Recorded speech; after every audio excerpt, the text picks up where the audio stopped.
Hello and welcome everyone. We are joined today by Jasmine, who's going to help us with. Jasmine is a copyright genius, I must say. She did a really great sales page for UK Hyperpressives, and yeah, has been in my world for not even a year, probably. Is it? I don't know. Probably sounds about right. Maybe, yeah, about 12 months. Yeah. And I just thought from the way that you picked everything up, the way that you wrote that copy was really, really good. And obviously that's your job. So um, so that was really great. But it's a really good way to, I know lots of trainers and students struggle with social media, what to write. And then what tends to happen is there's that whole overwhelm, and then they don't end up doing anything, or they might just not really do it consistently. And it's just kind of, I think there was that whole general thing where people were struggling with it. So this is going to be really interesting for me as well, because I need help, and for everybody else that's going to be viewing this either live or obviously we're recording. So I'm going to hand over to you. You can introduce yourselves. I'll keep an eye on the chat. If everybody wants to put themselves on mute, that would be great. And then if it's interactive and you're asking questions, then obviously there's the chat box there for you to write your answers. So over to you, Jasmine. Thanks, Nikki. Yes, hello everyone live and everyone watching the replay, and welcome to today's training. So today I thought a really great place to start would be looking at, because I know a lot of people struggle when it comes to content in general. As Nikki says, a lot of people just get pure overwhelm when it comes to content, thinking it can be so time consuming, and it's that what am I going to post today question in your head every single day, knowing you've got to be consistent but not knowing what to say. So I thought a great place to start would be basically giving you some ideas of how to never run out of content ideas again. So maybe drop a me in the chat if this is something you really struggle with when it comes to thinking of fresh new ideas all the time. It would be great to know sort of if that's something that you're really struggling with at the moment. And a little bit about me before we jump in. So my name's Jasmine. I've been a copywriter now for coming up to 6 years, I think 5 or 6 years. I'm new to my freelancing journey, so only as of last year I decided to take the leap of faith and go self-employed. So anyone here that's new to business, I can completely relate to a lot of your struggles. As yeah, I am sort of in those early stages with freelancing. But yes, I've been a copywriter for about 6 years, working under marketing agencies as sort of a full-time copywriter. So I've worked with a variety of clients, from sort of children's nutritionists to money coaches, mindset coaches, business coaches, and mentors, those in the health and fitness industry as well. So a real mixed bag, which I think is what I love most about my job. No 2 days are ever the same, and you don't know what you're going to get from one day to the next. But yes, I help pretty much with messaging, social media, email copy, and really helping entrepreneurs to sell through their content, tell their story through their content, and that kind of thing.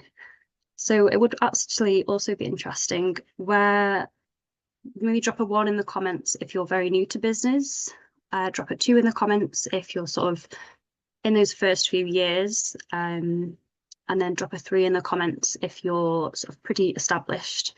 Would be interesting to know sort of what stage in business everyone's at the moment. I'll just pull the chat up as well so I can see. Perfect. So that's me. And then what we'll be covering today. So 3 key areas really. Firstly, how to identify your content pillars. Now, don't worry if you don't know what content pillars means. We'll be going into that as well. It sounds a lot more complicated than it really is. But we'll be diving into how we can identify those content pillars and also use ChatGPT to help us really generate ideas and sort of help us to pinpoint what our content pillars are as well. ChatGPT is a really great tool if you use it correctly. A lot of people struggle with ChatGPT because it can really give quite generic, vague responses, but really the more you can give ChatGPT, the more it'll give you. So I'll be diving into that as well a little bit in the training. And then secondly, how to know what kind of posts your audience want to see from you. Now, this is really important because you can have all the ideas in the world, all the content ideas, but if you're not sure what your audience actually want to see from you, what they need to hear from you, you're really just sort of throwing spaghetti at the wall, hoping something sticks, and you don't really know what you need to be posting. So I'll give you some ideas as well of how to sort of identify what your audience want to see from you, from your content. And then lastly, how to create a content bank, which basically just means a place where you can store all of your ideas, so you always have plenty of fresh new ideas to look back on. Now, a content bank isn't sort of something every business owner needs, but it's definitely something that can relieve a lot of stress. And sort of, if you're someone who likes to be organized, then a content bank is for you. It's a lifesaver for a lot of people. So we're diving into sort of where you can store this content bank and what sort of tools can help you to build, that you can build on, which really does not have to be complicated at all. So we're diving into that as well. Does any of this sound like you? So number one, you know you need to be consistent, but posting feels like a chore. You pop a 1 in the comments if that sounds a bit like you. So every day you're just, it's that dread of, oh, it's so time consuming. I just don't want to be doing my content. And it just feels like another thing on the list to do. Number 2, you're posting for the sake of posting to tick the I showed up box.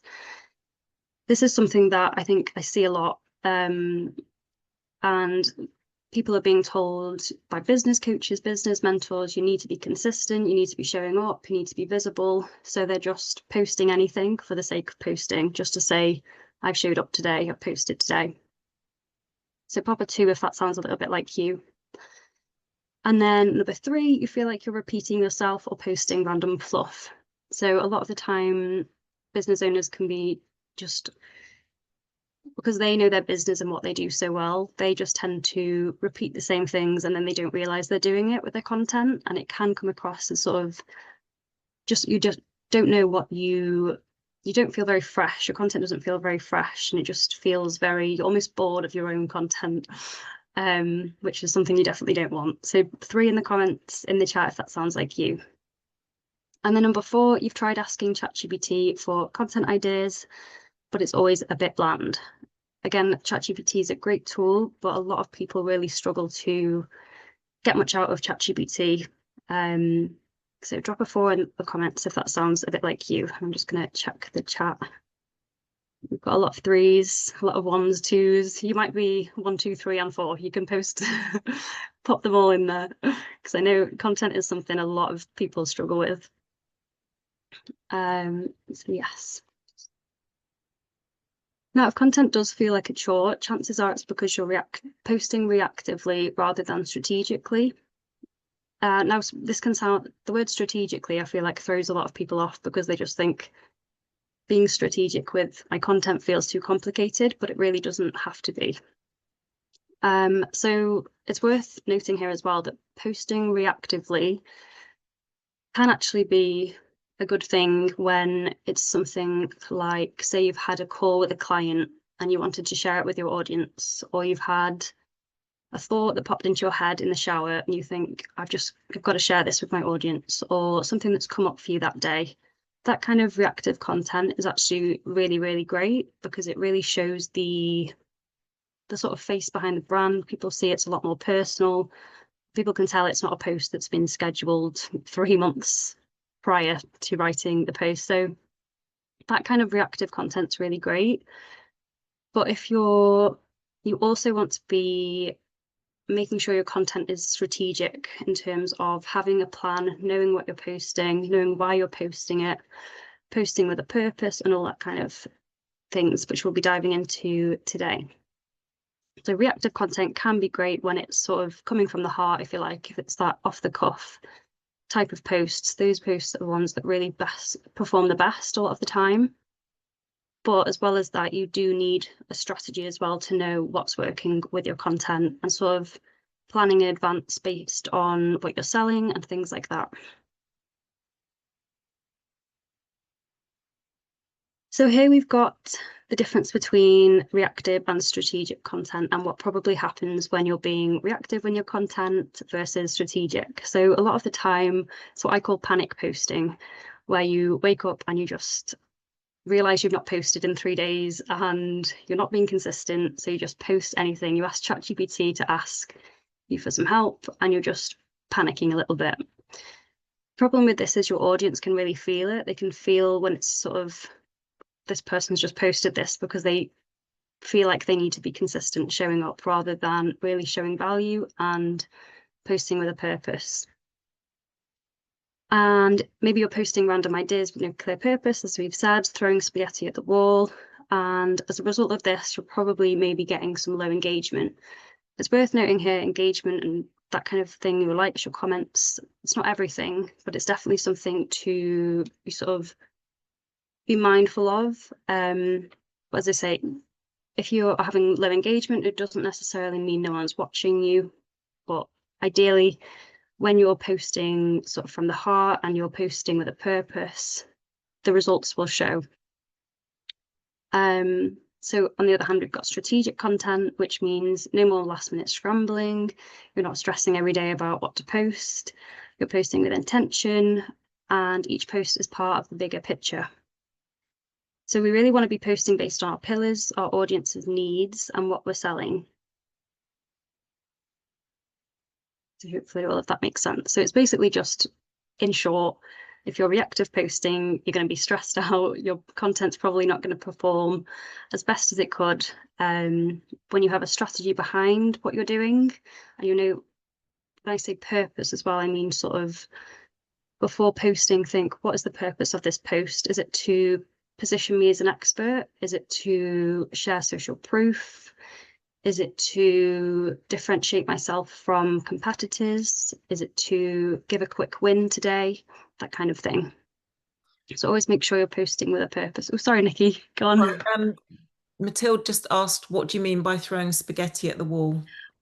Good question. So pretty much, I think that's, yeah, an English phrase, English phrase we use. How would I describe it? Just sort of guessing. You're guessing and you have no idea what you're doing. So you're just, it's a strange phrase when I think about it. Yeah, you're just sort of guessing and going with it and hoping something miraculous happens. But yeah, good question.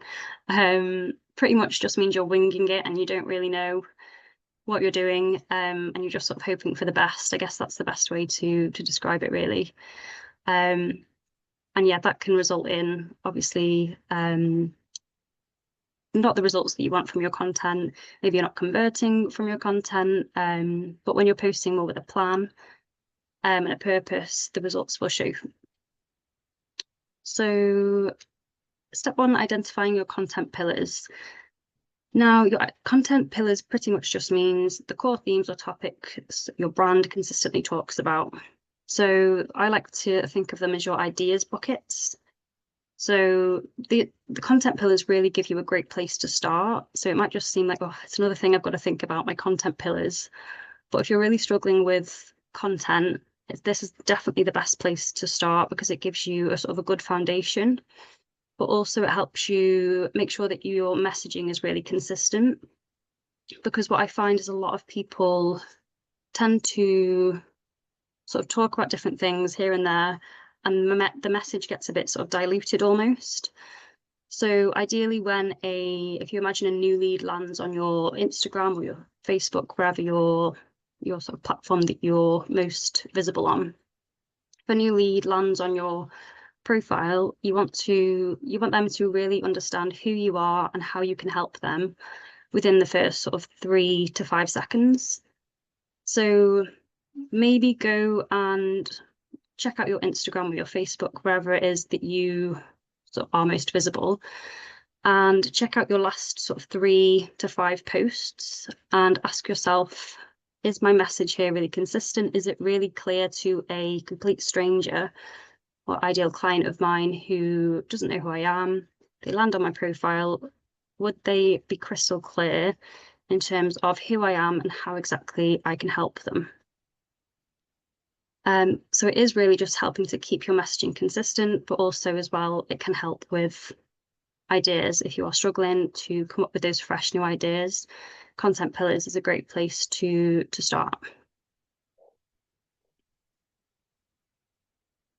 This is a little bit of a messy slide, which I've realised, so apologies for that. But just a little example of a personal trainer. This is quite a basic sort of example, but this is yeah, definitely I've noticed Claire taking a picture there. Take a picture, so I don't sort of go through this too quickly, but pretty much this is just an example of the start of building your content pillars. So if we have our niche in the middle here, personal trainer, and then these four here would be our core themes or topics, and these would be our sort of core content pillars.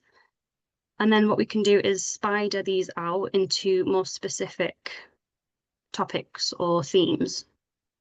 So for example, here we'll take the example of fitness tips and workouts. So that would be one core content pillar.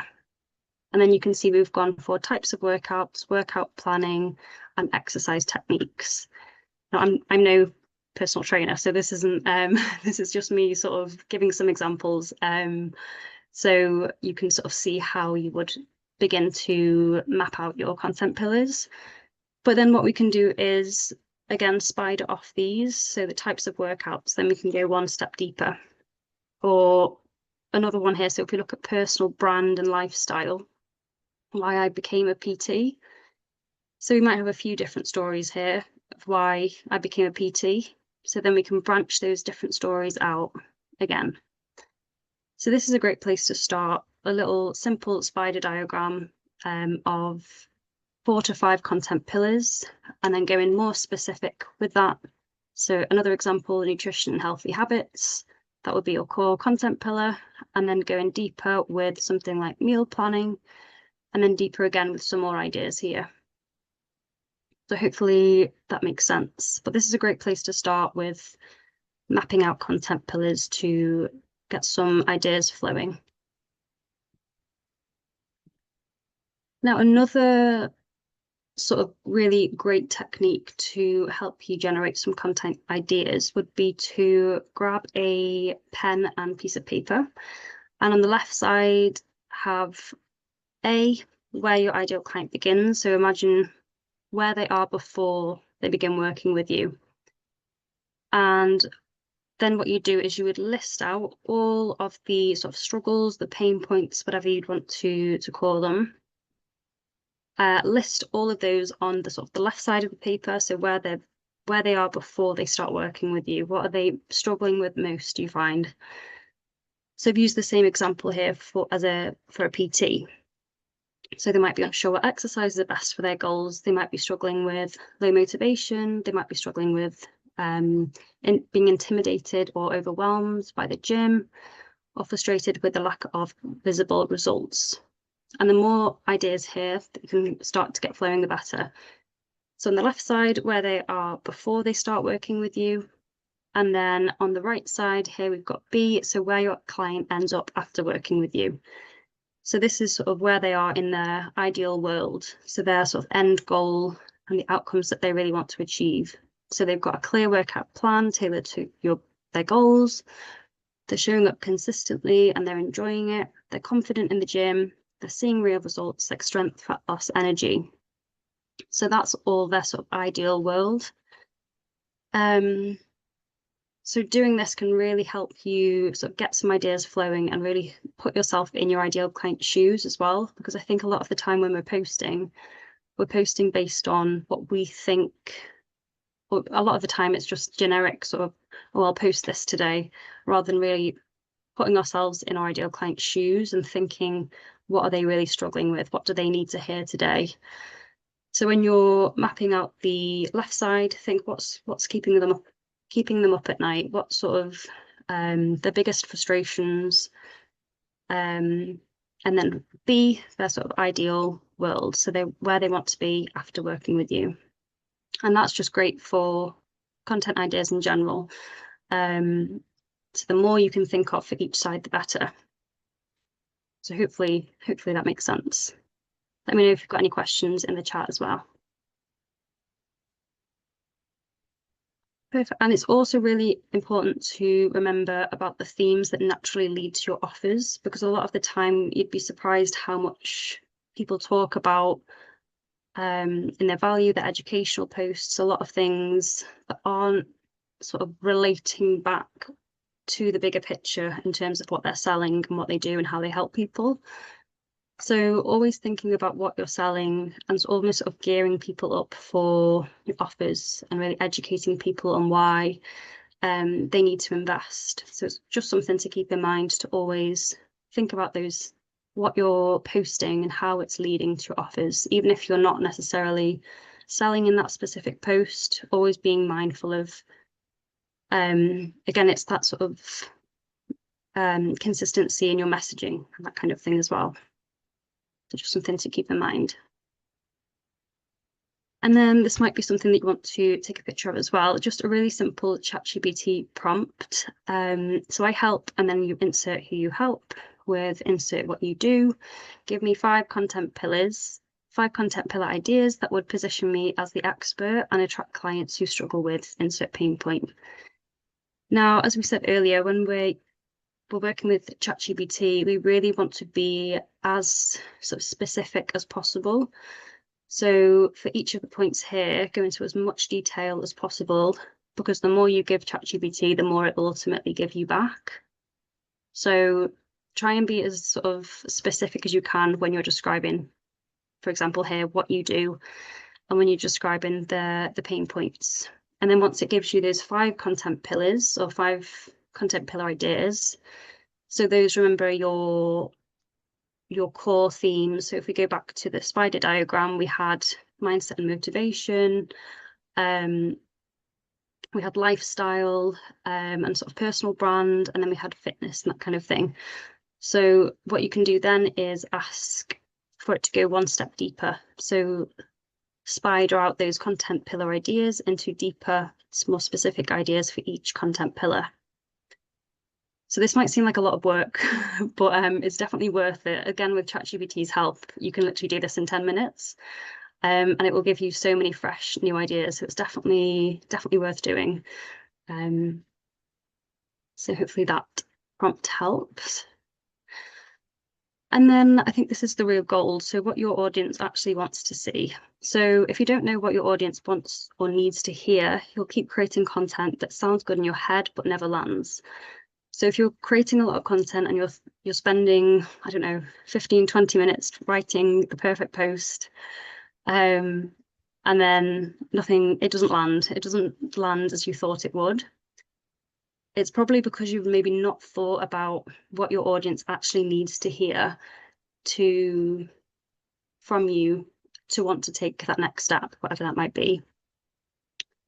So a lot of the times, as we say before about throwing spaghetti at the wall, we're sort of winging it, we're playing a bit of a guessing game, and we're not really thinking enough about what our ideal clients are struggling with, their thoughts, their emotions, and what sort of thought patterns they're having. So it's definitely important to do that research first, which we'll be going into sort of what exactly you can do to identify how to know what your audience wants to see from your content. So these are just a few ideas as well. You might want to take a picture of this slide. So listen into what your audience is already telling you. So look back on some DMs, for example. So if you go back to your inbox, whether that's on Instagram or your emails, or however you communicate with your sort of ideal clients or your audience, and look at sort of the language that they're using. This is great for content in general, to sort of look at, because we always want to be using the sort of the words, phrases, and language that our ideal clients are using within our own content. Because if we're using their language, they're then going to think, oh, this person they get my problems, they get how I'm feeling, because you're literally using the language that they're using when they describe their problems, if that makes sense. So go and check your DMs and just sort of look at how your ideal clients and your audience are really sort of describing their problems. Client calls as well are a great place. So when you're asking your clients on a call about their problems and their frustrations, how are they describing those things? And you can literally use the questions that they might be asking you as your first line or your hook for posts. Polls as well, so Instagram polls. These are a great place to, if you haven't maybe got a lot of DMs from ideal clients, having polls on Instagram and just asking them sort of about their struggles, giving them some options of what they might be struggling with, just to start that conversation in the DMs, is another great idea. Looking at comments as well on your social media posts or on your competitors' socials as well. So if you go to look at your competitors, what are some of the common sort of questions or comments of things that are coming up a lot of the time in socials? So always look at how your ideal clients are sort of describing their struggles, and testimonials as well. So when you're asking for a testimonial from a client, I'd always recommend to ask sort of, where were you before you started working with me versus where are you sort of now after you've finished working with me? Because that's a really great way for you to sort of, number one, see their journey and how they've sort of gone from A to B. But it's also great for this kind of thing, for market research, and how they describe their problems before working with you, and how they describe sort of their ideal life and where they are now and that kind of thing. Just checking the chat, sorry. Is this mainly for Instagram or applicable for Facebook and LinkedIn? Definitely for Facebook and LinkedIn as well. Anywhere where you're sort of having conversations with clients, whether that's on Facebook, LinkedIn. I use Instagram a lot of the time just because it's the platform that I use, but mostly, but definitely absolutely anywhere that you're having conversations with clients or checking out where your competitors are hanging out and looking at their socials as well. The more research that you can do into this kind of thing, the better. And the more your content will kind of come from a place of purpose, and you'll feel like you're winging it a lot less. So yeah, some ideas there. Also, just some questions to ask yourself. So if you are in that place where you're just thinking, I don't know what to post today, and I'm kind of winging it, and you're in that sort of overwhelm, go back to really simple sort of, what questions do people keep asking me? Ask yourself, what are the top 2 questions that you get asked most often, from maybe on a client call, when you got to the end of the call? What is something that crops up time and time again of what people are really struggling with? Because the more you can really pinpoint that, the more your posts will really speak to your audience and what they're actually needing. So that's a great question to ask yourself. Another great question, what content have I created or emails that have I written that people thanked me for? So maybe I do hear a lot of the time clients of mine have said, this person emailed me just thanking me for this email because it really hit home or it really resonated with them. So always go back to those pieces of content that have sort of really performed well. A lot of the time it's content that you didn't think would perform very well, because again, it's that maybe the off the cuff reactive posts that you've just written on the day that have performed the best. But always, again, which kind of leads me on to the top performing posts, always ask yourself why. So if you've had a really top performing post that you've written on the day that you didn't really take a lot of time to write, it was just something that came up that day that you really wanted to share, ask yourself why that's performed so well. And on the flip side, maybe posts that haven't worked so well, ask yourself again, why has that not landed so well? So a few questions for you there. Again, any questions, just let me know in the chat, but hopefully this is all sort of making sense and useful. Audience-led content. Yes, you always want to be sort of keeping in mind where your ideal clients are at, putting yourself in their shoes, and really, before you sort of create a post, always asking yourself, is this audience led, or am I posting for the sake of posting? What do they need to hear today, rather than sort of, oh, what am I going to post today? Reframe that into, what do my ideal clients need to hear today? So then it comes from less of a place of stress and I don't know what I'm doing, I don't know what I'm posting, I don't know what I'm talking about, and just getting in that state of overwhelm. To get you out of that, always sort of think from your ideal client's perspective and think, what do they need to hear today? Yeah, some other quick tips. Look at the comment sections. I think we mentioned that one actually. Look at comment sections on posts by others in your space. This is actually definitely useful for research. If you're struggling with ideas as well, and also again, this leads into sort of what your audience is searching for, what they're looking for. If you head to Google and look at people also ask, so when you've typed something into Google that your ideal client might be searching for, and then look at the people also ask section, because that can give you some good insight into some other areas that or other post ideas based on what people are actively, and what your ideal clients are actively searching for.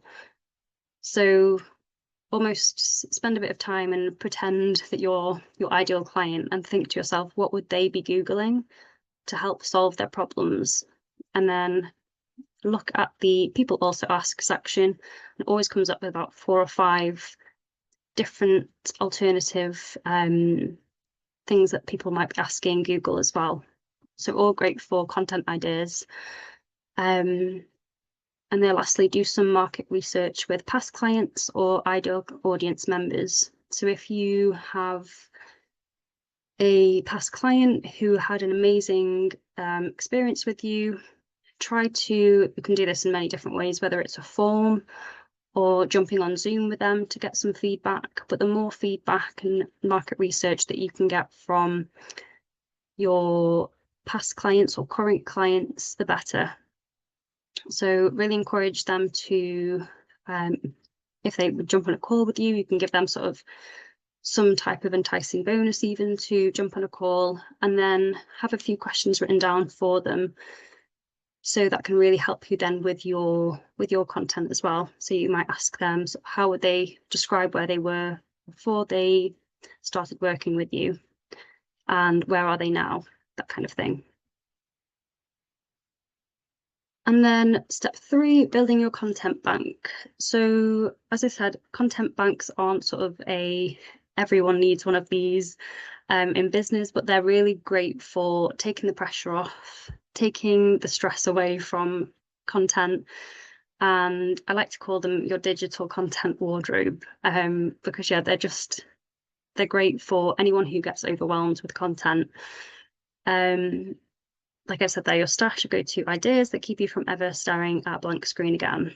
So if you have a week where you're taking the week off to be with family, to go on holiday, or just for the week off, then you don't have to worry about content. Or if you've got a really busy week with clients, you don't have to worry about your content because it's already in a content bank and it's there ready to schedule.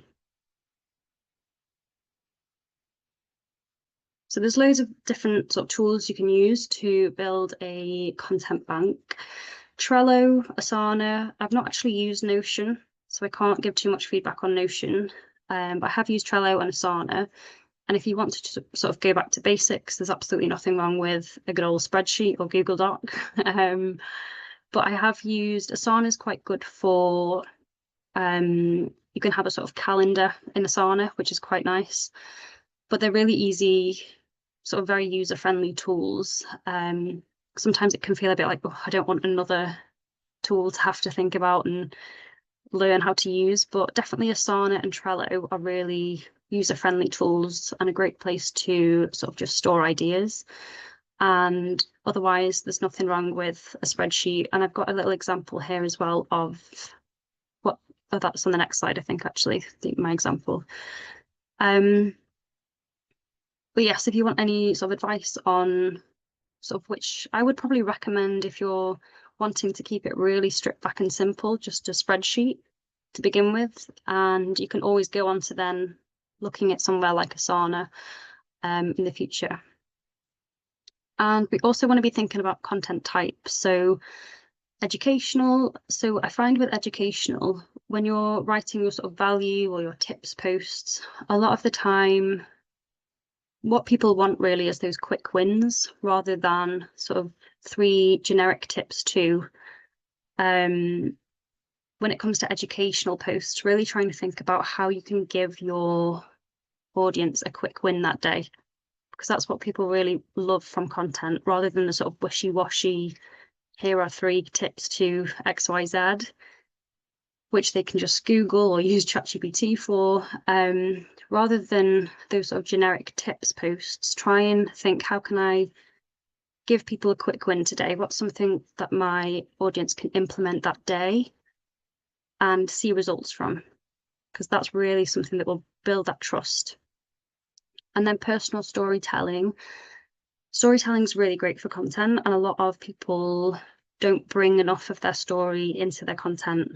So stories are great because people remember them over sort of your top tips, your facts, your figures. People always remember stories over anything else. And again, it's that trust factor and really showing the face behind the brand, because people buy from people. So if you're not sharing enough about you and your story and whatever that might look like in terms of what your audience might be, or I always ask people to think about a story or a personal story that your audience would relate to. So whatever that might be. So maybe you've gone through something similar to your ideal clients. Always share that kind of stuff in your content because people really want to see you, the face behind the brand.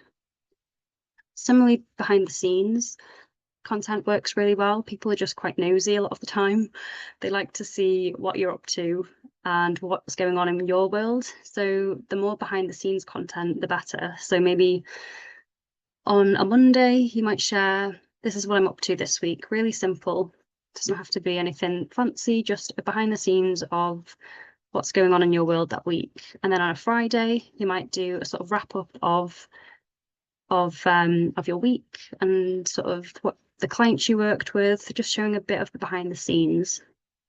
Motivation's always a good one, sort of those inspirational posts. Testimonials, again, results, something that a lot of people or business owners don't shout enough about their testimonials. They keep them gathering dust in their inbox or the DMs. Your testimonials are gold because they're your social proof and they are proof that you can get your clients results. And people are only going to invest in you if they know you can get results. So the more you can shout about your testimonials and your client wins, the better. And offer awareness, obviously, you need to be selling and talking about your offers as well. So those are the kind of top 6 content types that you want to be in your mind when you're creating content. And again, when we go back to posting with a purpose, go back to, okay, is it educating my audience? Is it giving them a quick win? Or is it building trust through a story maybe? Is it showing them the behind the scenes so they can get to know the face behind the brand? Or is it sharing a testimonial so I can build that social proof? So always thinking about your content types as well. Okay, I thought the example, they must be on the next the next slide. So some more questions to ask yourself. I think we did, maybe there was a similar question on the previous slide. What questions do I always get asked? What misconceptions do people have maybe in your industry? It's always good to have a sort of myth buster post here and there. That's great for sort of showing your authority and things like that. So maybe a misconception, try and think of maybe 3 misconceptions for your ideal clients have or your audience might have about the industry and how you can sort of bust those myths. What stories can I tell about my journey, which we've kind of touched on as well. So always sharing about sort of your personal story, what sort of led you here, that kind of thing. And what lessons do I want to teach? So yeah, again, so the last one there. So what do you actually enjoy writing about? Because if you have sort of key areas where you sort of enjoy maybe writing about more sort of key maybe topics or themes within your content pillars, that energy comes through. So the more you can talk about those kind of key areas, the better. And here's the example that I was referring to. So this is, again, just for ease, using the example of a personal trainer. So this is, again, just in a spreadsheet form, just to show that you can really go back to basics and you don't need necessarily Asana and Trello and all those tools, which are great to use. But if you want to sort of start really basic, then a spreadsheet's a great place to start. So on the left here, we've got content pillars. So those were the 4 sort of key themes that we had. So for example, fitness tips, nutrition, mindset and motivation. I'm trying to think of the other one as well, but the left side is your sort of key content pillars. And then your content type would be next. So this just helps you really pinpoint the purpose of the sort of the post that you're writing. So you might say here, quick win or social proof, that kind of thing. So it just helps you really remind yourself of the purpose and what exactly that post is doing and how it fits into the bigger picture.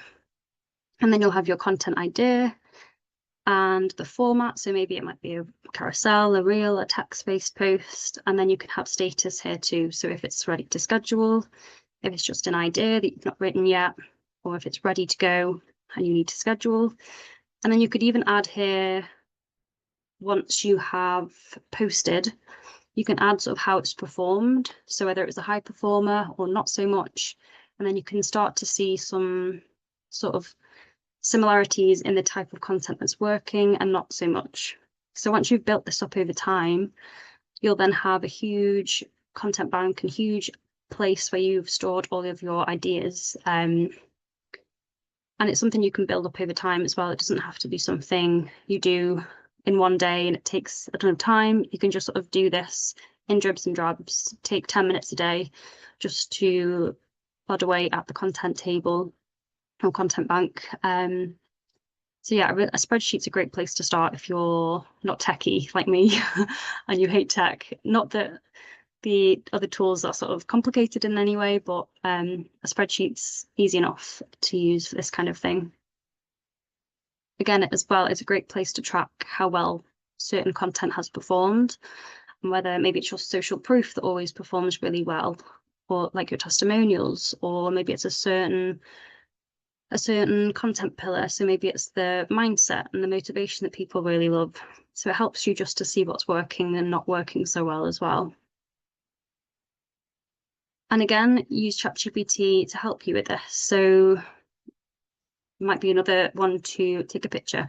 So I am insert your niche, so e.g. personal trainer. I help describe your ideal client. So again, as deeply and as sort of specifically as you can. So here, busy mum in their 30s who want to get fit without extreme diets. And then ask ChatGPT to take the content pillar, insert content pillar, so it might be fitness tips, mindset and motivation, and turn it into 10 post ideas using a mixture of storytelling, educational and call to action formats. It sounds like a lot of a lot of words there, but hopefully that's digestible for you. So pretty much just asking ChatGPT to help you build this content bank. So if you just firstly tell it what you do, your niche, then who you help, and then just asking it to go deeper with your content pillars to give you more ideas based on these things. And again, the more that you can give ChatGPT in terms of telling it a little bit about your story and some personal stories that your ideal clients would relate to, and as well what you're selling, so it's always kind of aware of that. So the more that you can give it, again, the more that ChatGPT will give you. But yes, try out this prompt and see what it comes out with, because it will definitely help you to think of some ideas. And as well, I find a lot of the time when I get ideas from ChatGPT, I always then think of 5 new ideas myself just from what it's given me. So it's a really great place to generate some fresh ideas. So yes, you do have plenty to say, even though it might not feel like you do. And a lot of the time you just sort of go into pure overwhelm because suddenly everything you know about your business drops out your mind when you realize you've got to post that day. But you always do have plenty to say. You just need to sort of help yourself. So have some kind of structure in place so that it takes the pressure and the panic off when it comes to content. Because I find a lot of the time when I'm speaking to clients, I'm on a call with them, learning about their business.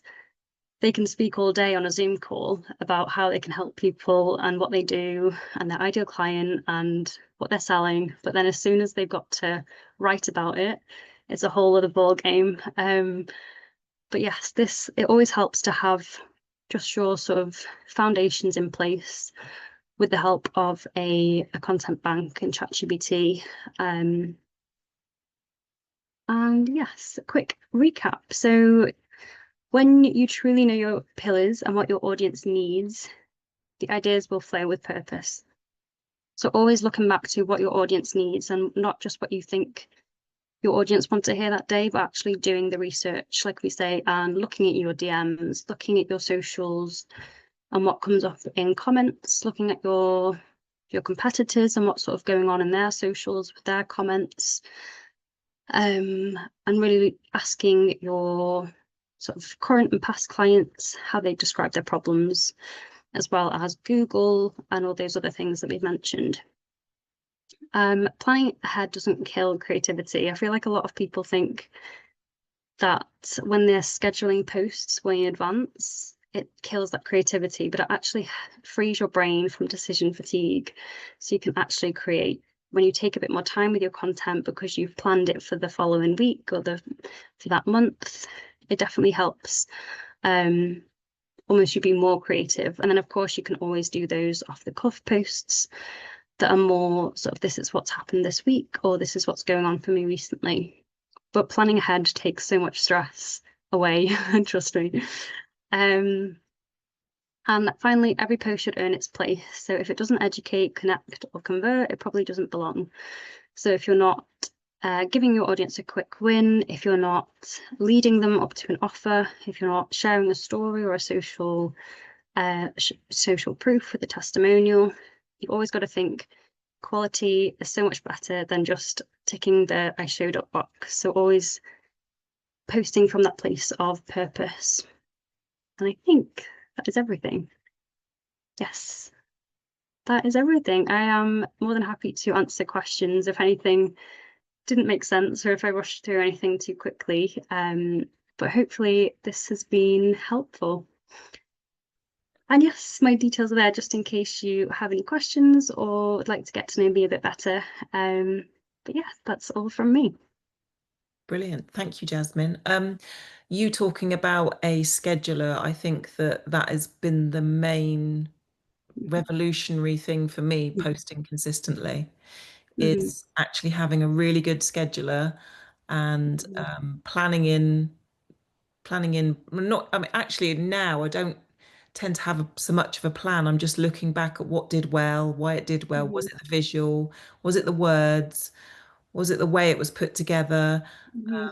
And repurposing was what was something you didn't talk about, but just being able to then reuse something that did really well that someone else might not see. And no one remembers 100%. anyway, do they? No, exactly. Yeah, a lot of the time you think, oh, I posted that a month ago. Are people going to remember? They definitely won't. And if it's performed well, then it's performed well for a reason. So you should definitely be looking back at what's worked well. Definitely.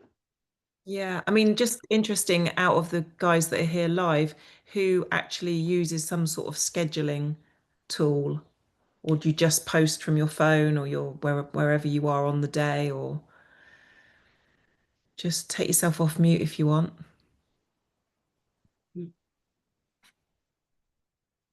I don't post. I think the whole thing intimidates me and I get very anxious about it. So I just don't do it. So, this has been really helpful because Oh, that's good. like a brick wall for me, I think, oh, and I don't go beyond it. Yeah. Mhm. Yeah, I think that is it's the taking that first step a lot of the time. And a lot of people say to me, oh, I hate talking about myself. I hate talking about my story and what I do. I just want to help people. But it's all about building those relationships. And you've always got to think, people buy from you once that relationship has been built. And a lot of the time, the first sort of touch point in the customer journey is always a lot of the time with social media, whether that's wherever, Instagram, Facebook, LinkedIn, that's always a lot of the time the first place that people will find you. So if you can really begin to nurture and build trust and show you're the expert, and sort of be a bit vulnerable and share your story, then that really helps to build that relationship and just sort of start a conversation with people. Mm. I suppose, Claire, it's just maybe thinking about the platform that you want to use first. I agree. I agree. So Because don't get overwhelmed by multiple platforms. Just think, where is your client? Where do you want your client to see you? Then using that one to start with. Yeah, I mean, at the moment, because I work in gyms and golf clubs and hotels, I network that way, if that makes sense. You know, when I do workshops and private classes, and that's how I've done it. But, you know, it's taking that next step to going that little bit further, isn't it? As you said, selecting a platform. Yeah. Yeah. It's just, I think about where the person that you're trying to talk to is most likely to be. Yeah. Yeah. So if it's like business professionals, they're more likely to be on LinkedIn. Yes. And if it's like fitness tips and, gym stuff, it's more likely to be Instagram. And you know what I mean? It's so you really need to hone that first, because there's no point wasting time on Yeah. one platform and going, oh, I'm going to do this, and then yeah. So I think that's the key really, is if you do want to do it, it's finding the right one for your client, that person that you want, and then working from there. Yeah. So yeah, it's always asking yourself, where are my ideal clients hanging out most? Like you say, Nikki, where are they? Yes, where are they? Where are they? That's the question I often ask myself. Yeah, sorry, I'm just Where the hell are they?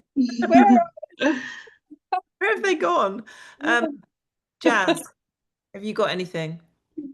Yes, I'm a physiotherapist, so I've been in business for about 15 years now, and I'm still not very good with social media. I sort of rely mostly on the website and Google. Yeah, Google testimonials. So people do look at Google before they book in with me, and word of mouth. But I do want to be more present on social media. I have so much to say, to give to my clients. I just definitely need more structure, and I think I'll be getting in touch with Jasmine for some, one-to-one tuition. And yes, I just want to start promoting hyperpressives in Manchester more. I've run my first workshop, and I'm coming to see you, Nikki, in 2 weeks for another training session. So I definitely want to spread the message. And there's just a lot of ladies either have heard about hyperpressives or haven't heard about it at all. So, but the response is amazing. They love it. They love it. So again, I suppose for you, it's like, rather than doing that scattered approach, is I know more. Getting better at one place. Exactly. I just want to be more structured in my And more approach. And consistent. that's why this meeting, this session has been very informative, and I do want to learn more. Good. One question, ChatGPT, you have a free version and a paid version. What's the difference? Yeah, I've had this question actually on the last training that I did. So I actually only use the free one. So I haven't actually upgraded, just because I feel like as a copywriter I'd be to be using the paid one. I feel like the free one for me is great, just because for generating ideas, that kind of thing. I feel like that's the best use of my time with ChatGPT. So the free works for me well. That's a great question. I'm not sure on the specifics in terms of the paid version, so I'd have to look into that. And Yeah, I'm not too sure. I think I do know people are using the paid version. So I'll have to ask them sort of their thoughts, as I'm not 100% sure on the sort of the differences and the features and that kind of thing. But I think for a starting point, if you're sort of very new to ChatGPT, then have you used ChatGPT much or? Only with my web. I sort of saw my website guy, the guy who develops my website. I had a training session with him. He showed me once, but I must admit I've not used it. But it is, yeah, if you put enough information in your question, you get very detailed response. Definitely. I think one potential with the paid might be, I think you might be limited with the amount of questions you can ask it in a day. I know that might be one. So I think it's unlimited with the paid. You can sort of ask it as many questions as you like all day long. But the free is limited. But if you're sort of very new to ChatGPT, I would say see how you get on first with the free version and go from there, I would say. As the free is enough for me, I find. Free is very good. Yeah. Yeah, it's always great for, I feel like the best, in terms of what I use it for most, is definitely generating the ideas, because I feel like it can just give you so much, and you can ask it, give me 50 more, give me your 50 more again, and it never stops. It's brilliant. No, it's amazing. So Matilda, have you got any questions? No, I don't have any question. I think the presentation from Jasmine was really, really well explained, very rich. And I like the way you explain things simply in a way that doesn't feel too overwhelming. That's the kind of thing. Yeah, I don't post very much on social media. I do more LinkedIn than the others. I'm not on Instagram at all. I do a little bit of Facebook for a charity I support, but yeah, I'm part of the people who have ideas and I put a post, but it's absolutely not strategic. It's very random. It just lands there just because I like it and I want to share it that day. But I think I need to be more intentional, Yeah. structured, while staying. I like what you said about being strategic versus reactive. That was the word. And I think you can be strategic without it. It doesn't mean it's boring. It doesn't mean it doesn't have life and is not authentic. So I think I like the way you framed it. I think it's all about thinking smarter rather than harder with your content. A lot of the time we do overcomplicate it and we think it's just this huge time-consuming thing that we've got to do. But if we just think smarter about it and really plan ahead and sort of get all our ideas firstly, the ideas will then flow and things will just feel so much easier. So yeah, but it's all just starting from somewhere.